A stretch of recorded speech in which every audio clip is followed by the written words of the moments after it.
இன்றைக்கி நம்ம நவாப்பழ சட்னி எப்படி செய்கிறதுன்னு பார்க்க போகிறோம். இந்த சீசன் இருக்கும்போது இந்த மாதிரி ஒரு சட்னி செஞ்சு நீங்கள் சாப்பிட்டு பாருங்கள், அட்டகாசமான டேஸ்ட்டாக இருக்கும். இந்த சட்னி இட்லி, தோசை, சப்பாத்தி, ரைஸ்னு எல்லாத்துக்குமே ரொம்ப அருமையான டேஸ்ட்டாக இருக்கும். Hello friends, welcome to Sammy delight.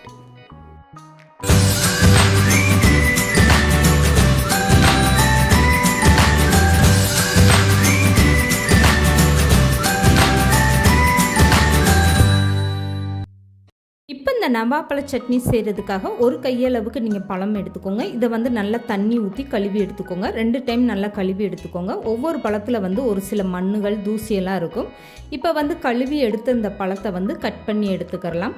சில பேருக்கு பார்த்தீங்கன்னா இந்த மாதிரி பழம்லாம் சாப்பிட பிடிக்காது. குழந்தைகள்லாம் ரொம்ப அடம் பிடிச்சி சாப்பிட மாட்டேன்னு சொல்லுவாங்க. அந்த மாதிரி டயத்தில் நீங்கள் இப்படி ஒரு சட்னி செஞ்சு கொடுத்தீங்கன்னா நல்லா ஆசையாக விரும்பி சாப்பிடுவாங்க. இப்போ கழுவி எடுத்த இந்த பழத்தை சுற்றி உள்ள சதை பகுதியெல்லாம் கட் பண்ணி எடுத்துக்கோங்க. இந்த விதையை அப்படியே தனியாக எடுத்து வச்சுக்கோங்க.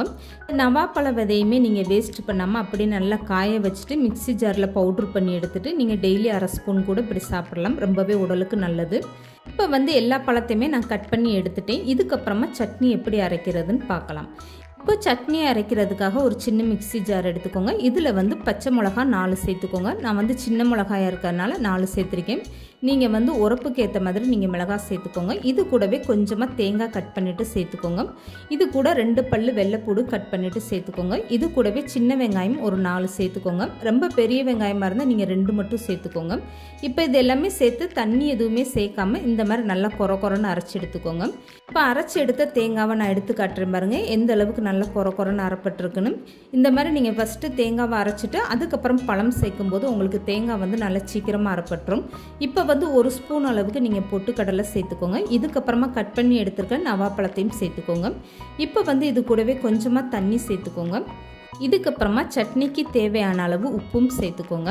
இப்போ இந்த மிக்ஸி ஜாரை மூடிட்டு இந்த சட்னியை நல்லா வலுவலுன்னு அரைச்சி எடுத்துக்கோங்க. தேங்காய் சட்னி எந்த பக்குவத்தில் அரைப்பீங்களோ அது மாதிரி நீங்கள் அரைச்சி எடுத்துக்கோங்க.